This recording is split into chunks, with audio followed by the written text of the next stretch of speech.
Everyone is talking about silver right now, and that should immediately make you uncomfortable. Because whenever an investment is everywhere on social media, on YouTube, in headlines, it's usually late, not early. Right now, people are confidently saying silver is about to hit $75 an ounce. Some are even promising higher. And millions of ordinary people in America and Britain are feeling that familiar pressure. What if this is my last chance? What if I miss it again? What if this is the move that changes everything? But here's the uncomfortable truth most videos won't tell you. Silver doesn't destroy people because it crashes. It destroys people because of how they think when prices are rising. Let me start with something that might surprise you. I actually invested in silver once. Back in 1997, Berkshire Hathaway purchased approximately 130 million ounces of silver. That's not a small position. At the time, silver was trading around $5 an ounce. We saw an opportunity. Supply was tight. Industrial demand was growing. The fundamentals made sense at that specific moment in time. We eventually sold that position and made money. But here's what most people miss when they bring up my silver investment. I haven't touched silver since. Not because I hate silver, not because precious metals are inherently bad, but because the reasons to own silver are very different from the reasons to own productive assets like businesses. And most people buying silver today don't understand that difference. They're buying based on fear, speculation, and predictions from people who have financial incentives to make you believe silver is going to the moon. Let me explain how I think about any investment, including silver. When I buy a stock, I'm buying a piece of a business. That business has employees who wake up every morning and go to work. It has products or services that people pay money for. It generates revenue. It earns profits. Those profits either get reinvested to grow the business or get returned to me as dividends. Over time, a good business becomes more valuable because it produces more. That's the engine of wealth creation. Now think about silver. When you buy an ounce of silver, what do you own? You own a piece of metal. That metal doesn't produce anything. It doesn't generate revenue. It doesn't pay dividends. It just sits there. In 10 years, you'll still have the same ounce of silver. It won't have grown. It won't have compounded. The only way you make money is if someone else is willing to pay more for it than you did. That's not investing. That's speculation. You're betting on what other people will think and feel in the future, and that's a very different game. Now, let me address the $75 prediction directly because I know that's why many of you clicked on this video. Right now, silver is trading around $30 to $32 an ounce. For silver to reach $75, it would need to more than double from current levels. Is that possible? Of course it's possible. Anything is possible in markets. Silver has made dramatic moves before. In 1980, the Hunt brothers tried to corner the silver market and pushed prices to nearly $50 an ounce. Adjusted for inflation, that would be well over $100 today. In 2011, silver spiked to nearly $50 again before crashing back down. So yes, silver can make explosive moves. But here's what the people predicting $75 silver don't tell you. After every single spike in silver's history, it crashed. People who bought at the top lost enormous amounts of money. Some waited decades to break even. Some never did. The question isn't whether silver can reach $75. The question is whether you'll be the smart money that sells at the top or the bag holder who buys right before the crash.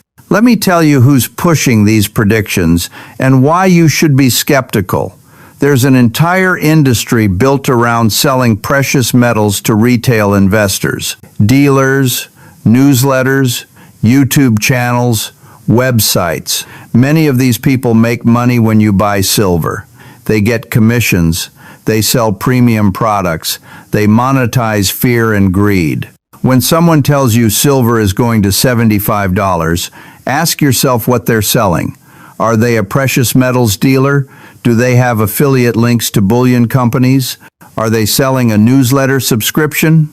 I'm not saying everyone promoting silver is dishonest, but I am saying you should always consider the incentives of the person giving you advice. If someone profits when you buy, their advice is not objective. Here's another thing that bothers me about the silver narrative. It's always presented as a protection against disaster. The dollar is going to collapse. The banking system is going to fail. Inflation will destroy everything.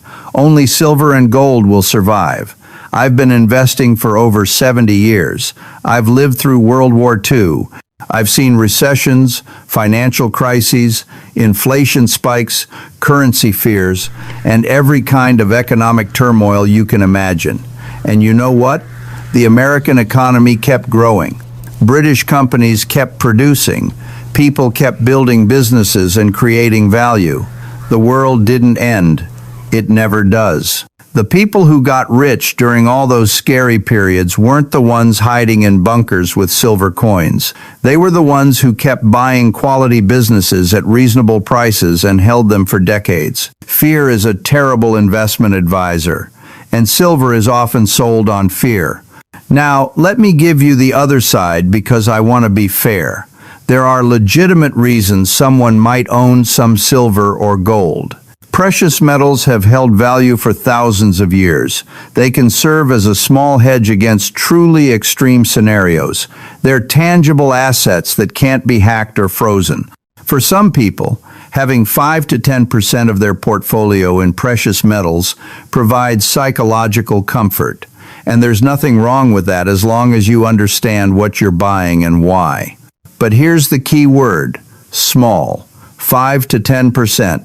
Not your entire savings, not your retirement fund, not money you can't afford to lose. The people who get destroyed by silver are the ones who go all in based on predictions. They sell their stocks. They cash out their pensions. They put everything into physical silver or silver mining stocks or leveraged silver funds, and when silver drops 30%, which it regularly does, they panic.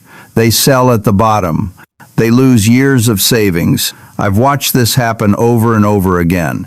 Let me tell you what wealthy people actually do with precious metals. They treat them as insurance, not investments. They allocate a small percentage and then forget about it.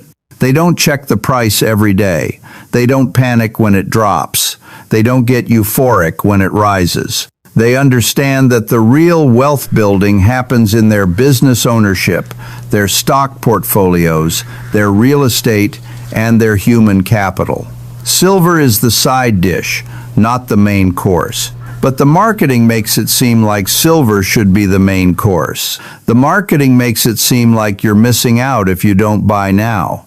The marketing creates urgency and fear. That's by design. Urgency and fear make people act without thinking, and when people act without thinking, they usually lose money. Here's how I would think about silver if I were a regular person in America or Britain trying to build wealth. First, I would make sure I had an emergency fund of 3 to 6 months of expenses in cash. Actual cash in a savings account, not silver. Because when your car breaks down or you lose your job, you need money you can spend immediately. Try paying your rent with a silver coin. Second, I would make sure I was maximizing my tax-advantaged retirement accounts. In America, that's your 401k and Roth IRA. In Britain, that's your pension and ISA.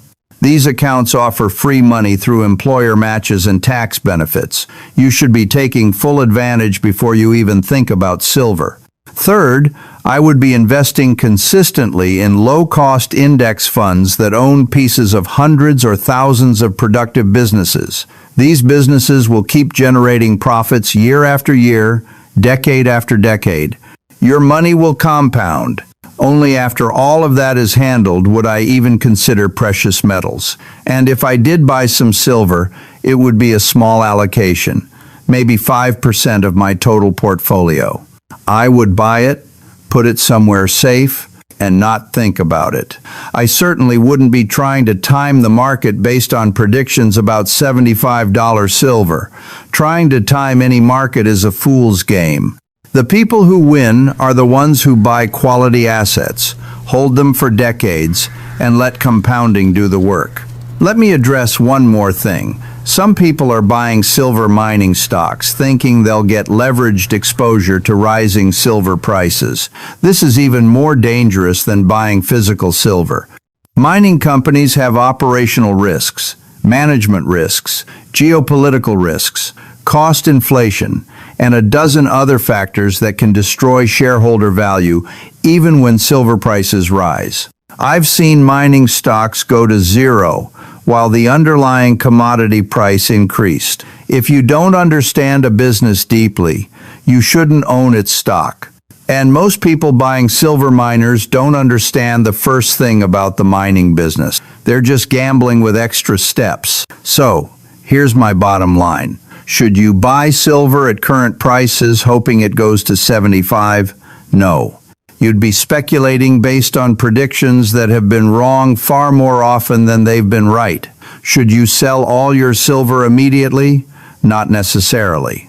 If you have a small allocation as part of a diversified portfolio, there's no rush to sell. Just don't add more based on hype. Is silver a trap?